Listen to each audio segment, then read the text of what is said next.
Hey guys, Ball Down South Sportsway, welcome in. This is Brad. We have a special guest today, and his name is John Dunn. John, are you with us today? I am. All right. And John Hammond is with me as well. So we are going to kind of give a in-depth preview of the Tennessee LSU matchup for Saturday. It's one of the bigger games of the week, and we appreciate John Dunn coming on with us. Hammonds, are you here with me? Yeah, but All right, man. So, John, tell us a little bit about John Dunn. Tell me a little bit about what you do as a writer for Tennessee. So about 6 years ago now, I reckon, and I founded a call-in talk show, something like the Paul Feinbaum show, except with me instead of Feinbaum. I've been covering Tennessee for, like I said, about 6 years now. I run the All Ball College, as well as being a call-in based live web show. Also, prepare articles and things like that, allballcollinshow.com and all that stuff. We got a pretty big presence on Facebook and Twitter and all that stuff. And, it's just something most of us young sports fans and stuff, we grow up, dreaming about being down on the field, whether it's in uniform or just however we can get down there. And, if you love something enough, you'll figure out a way. So, that's just kind of it's kind of how the show got started up. And for some reason, still yet to figure out why people enjoy listening to me. So, Right. it's kind of taken off, and very thankful for that. But it's an honor and a privilege to be able to do this for a living. So you get to be down on the field game days and stuff? Yeah. So here's the thing: like I do when I apply for the media credentials, I typically do those. It's not a problem. However, there are all kinds of stipulations and rules and things to being on the field. You can't wear that team's colors. You can't cheer. You got to stay behind a certain section. You can't do this and that. I'm just not about that. When I go to a football game, I go to have fun. I know I'm a reporter. Yes, I know I cover the team, but I'm also there as a fan too. Right. So I like to be able to cheer, and I like to be able to cut loose a little bit. And I, honest to goodness, prefer to sit in the stands. I get a better pulse for the fan base, whichever fan base that may be. But I prefer being in the stands with everybody else. It lets me get a good pulse of the fan base and get the overall emotional feel of the game from those folks, and that's what I prefer. But I've been on the field for some pretty good games. Right. Well, John Hammonds, do you have any first question you want to ask for him? my first question would be, I noticed, LSU has the red zone best red zone defense in the SEC, and Tennessee has the best red zone offense. What is the key for that going forward tomorrow? Like, is it which one do you think will break first? So do me a favor real quick, John. Go back over your question there. I was running inside from a ambulance or something. Oh no, you're good. Tennessee has the number one red zone offense in the SEC, and LSU has the number one red zone defense. Which do you think will break first Saturday, in your opinion? Okay, so here's the thing. I think it's going to end up being LSU's defense because of this. LSU has played very tight games so far this season. FSU, Auburn, both played them extremely close. They're coming off that Auburn win. It was a great win. Auburn's not really a great team this year. We got a lot of questions, especially at quarterback, but LSU's defense has given every single thing they've had thus far just to narrowly pass some of these opponents to FSU. They didn't get past FSU, but you see what I'm saying. Against Auburn, gave out everything they had, and just barely squeaked by or barely lost, what have you. And we've yet to see Tennessee even tap into their potential whatsoever, offensively. Last season, 2021, led the nation in first quarter, scoring 14.6 points per game. Edging the second best team by nearly 4 points per, opening quarter. So, we've yet to see Tennessee's offense really explode and look like they did in 2021. And, it was in the fifth game last year that Tennessee did that against Missouri. So, if the cards line up and everything like that, if the planets align, all that good stuff, and Tennessee does what they're supposed to. LSU is a very good team, and a lot of people have been overlooking them. And I've been telling people for a week, 2 weeks now. This is going to be a very, very important game. This game right here could determine whether Tennessee goes 8-4, 9-3, or 10-2. This could be that game. Right. It's extremely important. Baton Rouge is never an easy place to play. I don't care if it's 7 o'clock in the morning, what have you. It's still Death Valley. So Right. it's going to be a tough place to play, and that's going to play into LSU's advantage a little bit, whereas the time slot will play to Tennessee's advantage a little bit with the tempo of their offense and things like that. But when it comes down to, which one's going to break first when it comes to the Tennessee's offense, LSU's defense, I'm going to have to go with LSU's defense just because I feel like they're a little bit more worn out, a little bit more tired, exuded just about everything that they've had up to this point, whereas Tennessee's coming off a fresh bye week and has still yet to put together a complete performance in all three phases of the game. So, when Tennessee does that, they're going to be lethal. I'm not just saying that as a fan, or a biased source, but when they put an entire game together at all three phases, they're going to be absolutely lethal. So I got a question for you. What's the injury report look like for Tennessee going into this game? Is Cedric Tillman healthy? So Cedric Tillman is actually listed as the starting wide receiver, and that is a little bit worrisome to me. It's LSU. I mean, like I said, it's a tough game. A lot of people have been overlooking. It's a ranked game now. LSU's ranked 25th in the country now, so this is a ranked matchup. Right. And I can understand wanting to have your best guys out there. However, Tennessee has the, I guess, distinct privilege of being, one of the deepest teams in the country at wide receiver. You can just plug and play guys here and there. You lose Cedric Tillman, big 6'5", 220, ish. Prototypical wide receiver. Well, guess what? You got Brew McCoy at the X over here, whereas Tillman at the Z. You got Brew McCoy over here at the X, 6'5", 220 as well. I mean, he's a prototypical receiver all on the same. So you've got guys like that that can just step in. It's like you're not really missing Cedric Tillman a whole lot because you do have Brew McCoy there. Then you've got guys like Ramel Keaton who stepped up big in the Florida game. A big body wide receiver, possession wide receiver. And then you got a speedster like Jalen Hyatt there on the edge as well. So Tennessee deep at the wide receiver position. Whether Cedric Tillman plays or not, would love to see him play. If he's 100%, that's the only way, though. If he's even 99.98%, I don't want to see him playing because Alabama's coming up next week. So That's a much bigger game than this one. Is there anybody else that you guys are going to be missing? Tennessee's going to be missing on the injury report or no? So as of now, I don't believe so. I think that's our main, other than scout team guys, I think that's our primary injury up to this point. You had Dylan Sampson a little banged up after the Akron game as well. He was back the next week. So, I don't think the injury bug's going to bite us too bad. We've got a cornerback that's set to come in this weekend playing for the first time this season. He was poised to be one of the best defensive backs in the nation and has yet to see the field due to an injury. So D. Williams could very well play this weekend against LSU. Not a very pass-heavy team, but, it's nice to have him there. It's one of those better to have it, not need it, than need it, not have it situations. Right. All right, Hammond, you got another question for him? My second question is, Heupel, the things that he's done since he's been there. He had an opportunity to get Barry and Brown from Kentucky, and that's where I was going to go with this next question. What is your thoughts on the kid Barry and Brown? I knew he was a Tennessee lean there for a while. What's your thoughts on him going forward? Do you think maybe he could transfer later on down the road? Or So y'all are probably seeing that all over the place, and I'm just going to go ahead and apologize. I started that completely just inadvertently. So last week, we had a bye week, and I was sitting around watching all kinds of college football. And of course, I'm going to pop on over and watch Kentucky play.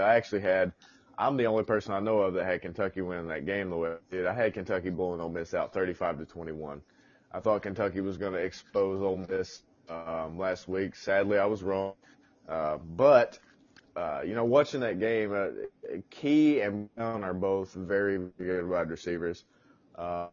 Barron Brown from Tennessee, he should have been an Orange in my opinion. That being said, I love the kid. I think he's a tremendous talent. Right now, I just referenced how talented Tennessee is in the wide receiver core. I would be putting him in the return game right now, Barron Brown. I think he would do a phenomenal job. I think he's one of the top 10 players in the SEC in all-purpose yards.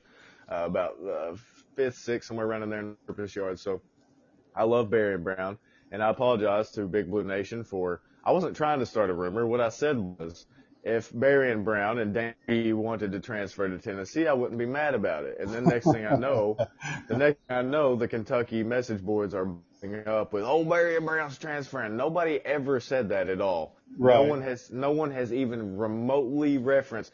Now let me ask you guys a question. Let's throw out a hypothetical situation. Let's say you have two jobs, right? You work for one guy that's really nice to you, pays you good. Everything's fine. You guys get all your work done, everything's taken care of, and then you go work for another guy that pays you a little bit less, and he's a little bit meaner to you, and things are a bit more chaotic.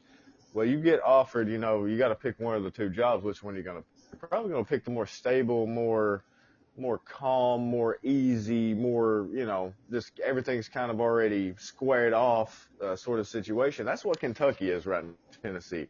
Josh Heupel's done a great job here at Tennessee. He has really stabilized the program. I think it starts at the top of the athletic director, Danny White, and so on and so forth. All the athletic programs at Tennessee are taking off right now, but there's still a lot of chaos and turmoil from all the past, 12, 13 years. We're still kind of shaking all that stuff off. And right now we're starting to see the early stages of shaking that rust off, but there is still a lot to go. Right. So if I'm a Kentucky player right now, Kentucky's having success, being talked about as one of the teams in the SEC East, potentially the second or third best team in the SEC East. I'm not going anywhere. And John, this, I'm a big Mark Stoops guy. I absolutely adore that man. If he coached anywhere else in the country, he'd probably be my coach. But I am big on Mark Stoops. What he's been able to do in terms of cementing his legacy and kind of stabilizing the UK football program, all while developing and helping them mature and grow into the football program that they've become. Now, it's good for the SEC that Kentucky is a good football program. And that's something that chaps my rear about a lot of other Tennessee a lot of other fan bases throughout the SEC, Tennessee, South Carolina, whomever it may be. The team is good. There is no shame in doing that. There's actually a few guys from Kentucky that I just absolutely can't stand. All they want to do is talk about Tennessee, even when they play them. All they want to do is talk about Tennessee. If they hurt you that bad, you need to step back from football a little bit. But if somebody can come to me and say, this team is going to be pretty good because XYZ, if you can come up with some actual logical, empirical evidence and a logical take, I'll listen to that all day long. Now, that's what I've been doing about Kentucky here. They are a good football team, and this take on them. Kentucky is a darn good football team. It would be one of the 4 best in the country if they had a quarterback. And I will die on that hill. I'm not big on Will Levis at all. I'm very, very, very critical of Levis at the college level. Now, at the NFL level, I do think he gets better, but at the college level, if Kentucky had, let's just say Hendon Hooker. If Kentucky had Hendon Hooker, they'd be undefeated right now, and they'd be talked about for the college football playoff, and that's no joke. But, John, I didn't mean to go off on a tangent, man, but. Well, no, I agree with you to an extent because, I don't think it's so much with Levis being top 5. I think it's his upside. Yeah, now, listen, this is the thing about Levis. This is why he will likely be drafted as a high pick. There are 2-3 comparisons that I could draw that you guys, yes, that's fairly accurate. Mitch Trubisky, Sam Darnold are the 2 that I will go back to every single time. They're all about the same size, got the big arm, mediocre college careers with the exception of Darnold. He had a pretty good career at USC. You got Mitch Trubisky at UNC, I think his best season was 8-4, whatever. Will Levis had a 10-2 season last year, whatever it may be, 10-3, whatever it was.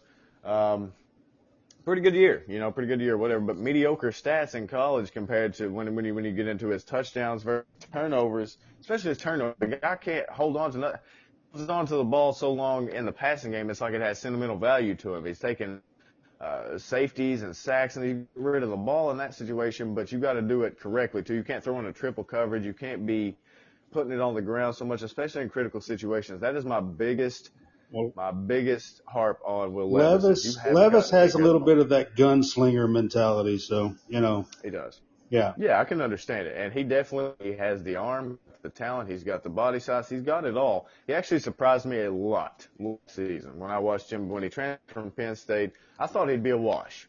I didn't think he'd even see the field hardly.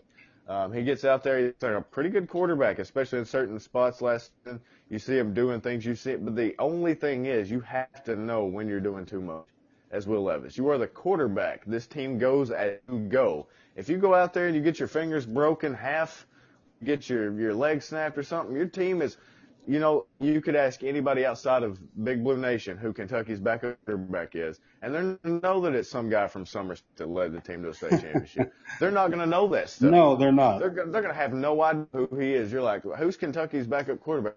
I don't know. Shoot, who? Nobody knows. Yeah. Exactly. So as Will Levis goes, as the team goes, he's got to make better decisions, not only for his career longevity, but for his team, for winning purposes, for the betterment of the program.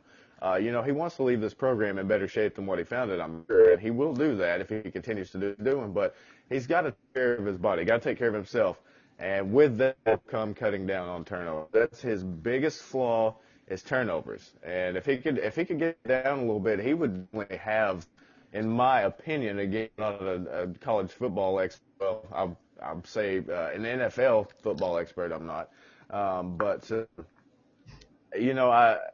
I don't know, man. I think he could have a much better – if he cuts down on those interceptions and fumbles, I think that he could earn the top draft spot, honestly. Well, to be fair, Kentucky's offensive line, the Big Blue Wall, is having a whole lot of struggles this year compared to years in the past, the last 4 or 5.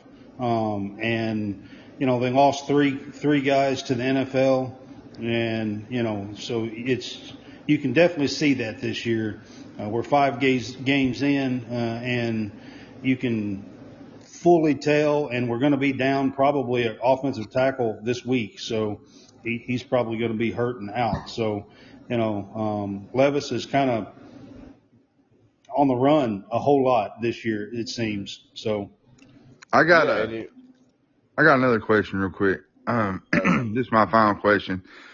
Do you think a loss this week for Tennessee would dim the fan base in a way, like everything's been going great, everything's been going good, and then bam, we just lose? Well, John, you're pretty familiar with the Tennessee fan base, man. It really don't take a whole lot to get them bent out of shape. Listen, I've been a member of the Tennessee fan base my entire life. I'm 30-year-old, and I've seen them get bent out of shape over not getting enough first downs in the game, playing the wrong music, whatever it may be. I mean, I have seen them get plumb bent. So if you talk to a local Tennessee fan and you say, hey, what would happen if Tennessee lost in your opinion? What would that do for the season? They'll say, well, I mean, that's probably the difference between 9 or 10 wins right there, or 8 and 9 wins right there. That's probably your difference maker. That's what you'll get out of a logical fan. You go to one of the crazies, you're going to say, well, I knew Josh Heupel wasn't the man for the job. It's time to get rid of him, fire everybody. It feels like 98. Woo, one of those types. I can't stand it. But you're going to hear some people probably say, well, this is going to parlay in more degradation team. They're probably going to think if LSU does come out with a win, they're probably going to say, Tennessee can't win when it matters most or on the road against ranked opponents, even though they've done that once already this year. But they're just going to throw out every excuse under the sun why Tennessee's going to go 5-7 for the rest of the year and whatever it may be. But logically, John, a loss for Tennessee this weekend doesn't really do a whole lot. It's back to the drawing board. We know that this span of the next 5 games, we're going to discount Tennessee Martin for a moment, but we know this span of LSU, Alabama, Kentucky, Georgia, that's going to be, that's 4 straight ranked teams right there. That's why Tennessee has one of the toughest schedules in the country. You come out of that slate right there at least 2-2, you've got a 10 season. You come out of that slate 3-1, you've got an 11-win season. If you come out of that slate undefeated, you're going to the college football playoff as an undefeated number 1 team in the country, which I do not think that happens. I just want to say that. I do not think Tennessee goes through Alabama, LSU, Georgia, and Kentucky all. But I do think they pick up a win this Saturday in Baton Rouge. All right. So I want to talk to you about if there's been a big ordeal about the Tennessee LSU game being at the noon time slot this week coming up. It's 11 a.m. local time down in Baton Rouge. And instead of being in the prime time slot, and there's been a big uproar about it. So what's your thoughts on that? I actually think that for Tennessee, playing in Death Valley at 11 o'clock in the morning is totally different than playing at 7 o'clock at night. Without question, it is 100%. And, the only ones that you're going to hear complaining about the game time and stuff is LSU. Because Tennessee fans know, the Tennessee fan base is well aware that a noon Eastern kickoff in Baton Rouge is a lot easier to play in than a extremely hostile environment in Death Valley, say 7 o'clock at night in prime time, where it feels like you're standing on the San Andreas Fault. When you're on the 50-yard line there, everything just shaking around violently. So I think it plays to Tennessee's benefit. Like I said earlier, I think it plays to Tennessee's benefit that this game is played at noon Eastern. I think it's going to really alleviate a lot of that hostile environment stuff. Now, one of Tennessee's defensive ends this past week was quoted as saying they look forward to going on the road because when they play at Neyland Stadium, he wasn't being sarcastic, he was being legitimate when he said this, and I didn't even think about it, but it makes a lot of sense. But y'all are well familiar with Neyland Stadium, how big it is, how loud it is, how rowdy it gets. There was one of our defensive ends was on record this past week saying that they relish going on the road because they can actually communicate with each other on defense. They're able to hear one another, unlike in Neyland Stadium where it's so loud that they can't actually hear one another. So they just they look forward to going on the road that way. They can communicate defensively, and I think that's going to play their benefit again with it being an 11 o'clock local time game there. So what do you think the keys to this game is for Tennessee versus LSU this week, tomorrow? Taking care of the ball is going to be extremely important. Now, I talked about it earlier here at the start of the podcast with you boys that Tennessee's going to have to come out and replicate some of that 2021 offensive productivity, especially from the first quarter. Led the nation 14.6 points per quarter, first quarter, in 2021 to the second best team, 10.6 points, Georgia. So they have to come out fast because Tennessee's defense is anemic. I'm not going to pull any punches on that. Their pass defense is anemic. Made Anthony Richardson look like a Heisman candidate, a couple weeks ago in Knoxville. Now, Jalen Daniels is another type of that quarterback. He's an Anthony Richardson-esque type quarterback. Do I think he's as good as Richardson? No, I don't think he has the arm talent. I don't think he has the leg talent. I don't think he has the talent, the athletic ability. I don't think he has the athleticism to match Anthony Richardson. That being said, I think LSU has as many weapons on the edge as Florida does. So what it's going to come down to is Tennessee defense shoring up pass defense. I think takeaways are going to be pivotal, especially early on. Let's say, Tennessee's very first game of the season against Ball State. First play of the game, Tamarion McDonald intercepts Pat. Next play, Hendon Hooker finds Jalen Hyatt for a touchdown. 2 plays into the season, you've got an interception and a touchdown. We need to see something that quick against LSU. If Tennessee wins the toss, I expect them to defer, start the game on defense, stop, go score quickly. What it's going to take. It's going to take one stop, a quick stop of LSU, go down and score, potentially get another stop, go down with a field goal, anything you can get up to 2 possessions. If Tennessee goes up 2 possessions early, I think it'll bode well for them. I think it'll play to their benefit. Got to take care of the ball. I think takeaways are going to be pivotal. Penalty yardage is going to be pivotal in this one. Like I said, I don't want to see the defense getting any penalties. I want to see offsides. I don't want to see anything like that because, like I just told y'all, they were bragging about how they'll be able to hear one another defensively in Baton Rouge. So I expect them to play a much cleaner game procedurally, both offensively and defensively. But I think early momentum is what's going to be the make or break in this one because obviously they're going to try to force Daniels to stay in the pocket and beat him over the top with his arm, which I just don't think he has the ability to do. I think it's a lot like the Anthony Richardson situation. But if you're going to force somebody to beat you with their arm, you can't let them beat you with their arm. You're going to have to, force them to pass, but you're going to have to play some pass defense as well. So Tennessee got to shore up the passing defense, or it could end up being a long day. But LSU's defense now, I'm telling you guys, Ojulari is an absolute beast. That guy is one of my favorite players in college football. I hate that he's going to be going up against my guys on Saturday, but it's probably going to be a pretty good day for him. But if Tennessee can just do what they do, I think they have way too many weapons offensively. If the offensive line can give Hendon Hooker just a couple seconds to release the ball, he's got a quick release anyway, doesn't need that long.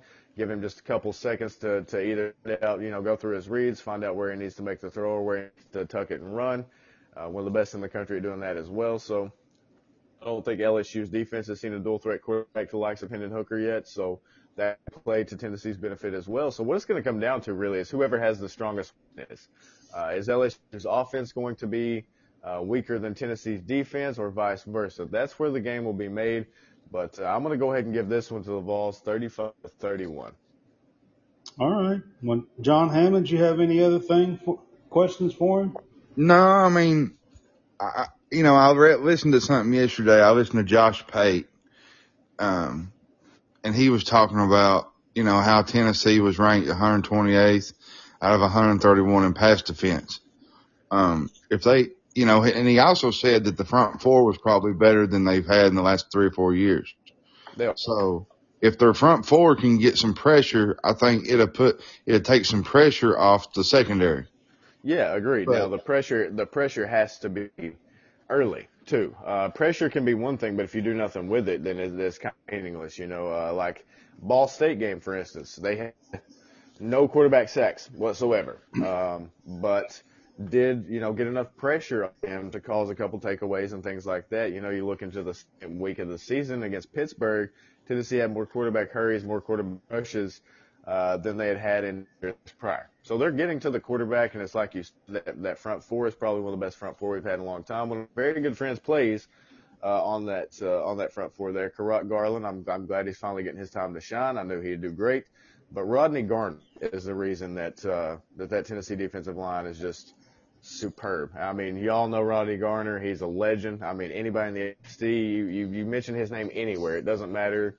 Anywhere you go, you could go up and talk to Mark Stoops and bring up Rodney Garner, and he would praise him. Everybody loves Rodney Garner. He is a legend, and what he's been able to get out of these boys on the defensive line has been superb this season. Not many people expected defensive push from that defensive line. So, you said, Hammonds, if Tennessee can get some pressure with their front four and kind of negates a little bit of that pressure off the back end, off your third level of your defense and everything, which Tennessee is going to need some help with. They did lose Warren Burrell for the season. And we might get to see, like I said, D. Williams step up a little bit of cornerback this weekend, one of the nation's top prospects of the position. So excited to see what happens there. It's like Hammond says, man, if Tennessee can get some pressure on Jalen Daniels, then it could be a long day for LSU offensively. Yeah, and another thing, real quick, that worries me is Tennessee hasn't had no pressure on them really all year. And LSU is a place that is a hard place to play. You're going in there. It's Death Valley. The fans will be crazy. And you get a team like Tennessee that hasn't had a lot of pressure on them all year, get them behind 14-0. It could be some issues. So if you mean in terms of game pressure, like game pressure, yeah. Yeah, I see what you're saying. They really haven't had that this season, and there's only been they had the Pittsburgh game early. Exactly. They had Pittsburgh on the road. Right. You've got a lead for the majority of that game. You've got a string quarterback out there just torching you all of a sudden. And you kind of get down on yourself a little bit. You could feel the game, just kind of tweeter back just a little bit, and Tennessee just kind of lose control for moments. So I feel like that was big for them in terms of the momentum aspect of pressure. And got the Florida game, the tail end of that game where every Tennessee fan in the entire world knew that something crazy was going to happen near the end. I'm telling you, boys, as soon as Florida recovered that onside kick, you couldn't have drove a nail in my rear with a 20-pound sledgehammer. Hey, that onside kick was an excellent, it was beautiful. Excellent executed onside kick. And I've seen two this year that were beautiful like that. That one, and then Arkansas pulled a really, really, really good one off last week against Alabama. It was beautiful, but the one against Tennessee was with Florida, man. That was something else. I mean, it could not have bounced any more. And he caught it exactly like down the sideline and ran for a little bit. I mean, it was beautiful. It was perfect. When he caught it and started running, I thought for sure that was going to be a touchdown. Luckily, Tennessee got the stop. But, every Tennessee fan in the world, just they drew up right then. It was a very horrifying moment for Tennessee. We'd all seen that movie 100 times before, you know. We knew who ended. So this just goes to show, you know, Hey, Hammond's reference. Florida got down and they did not give up. And, you know, so, but Tennessee held on and made the stops when they needed it there late. So, you know, and got the big win. That was a huge win for you guys. It is. It's a big mental block for Tennessee, that Florida game. But it's a lot like, you know, we could look at other schools in the country. Tennessee, Kentucky, that's another one of those games. It seems like Kentucky could have, you know, it could be on trajectory for an 11-1 season and every year. in the country. You know, and when they it come happened. to Tennessee, and it's, you know, we were talking about games I was on the field for. In 2018, I had the pleasure of being on the field for that game when Kentucky came into Tennessee ranked, I believe it was 11th country.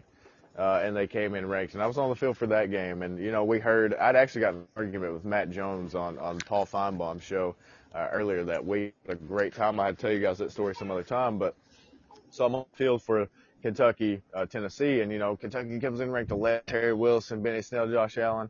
Right. All great guys. I've interviewed them all great guys. And everybody's like, oh, you know, Kentucky's going to absolutely mollywallop Tennessee. And I was like, well, I don't think so. You know, I really like the way we line up and the way we match up with Kentucky and this and that. And Kentucky comes in really cool in Neyland Stadium, and it did not go so well. 24-7 win for Tennessee. So, you know. Tennessee basically always has Kentucky's number. It doesn't make any difference.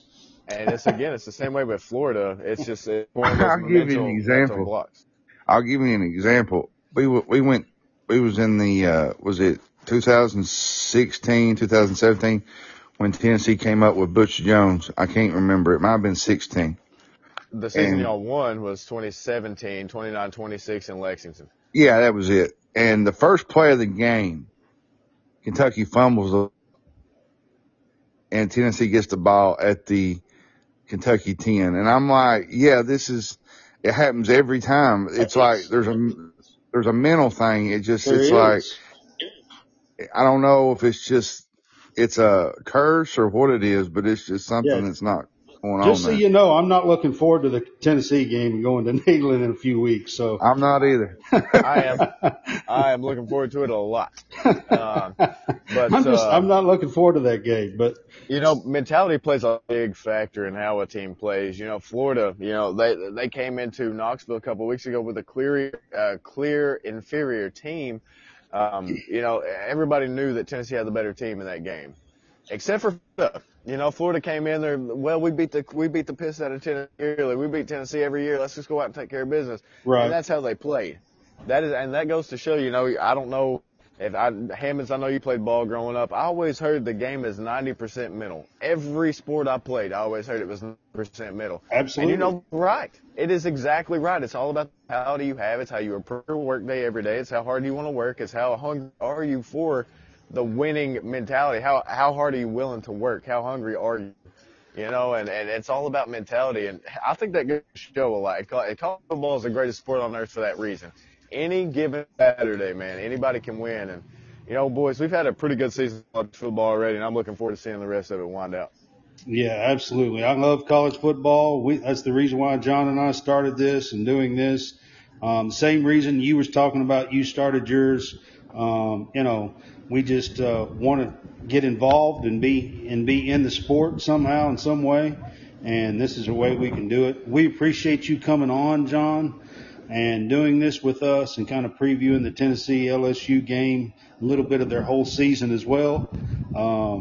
So, Hammond, you have anything else you want to add to that? No, I'm good.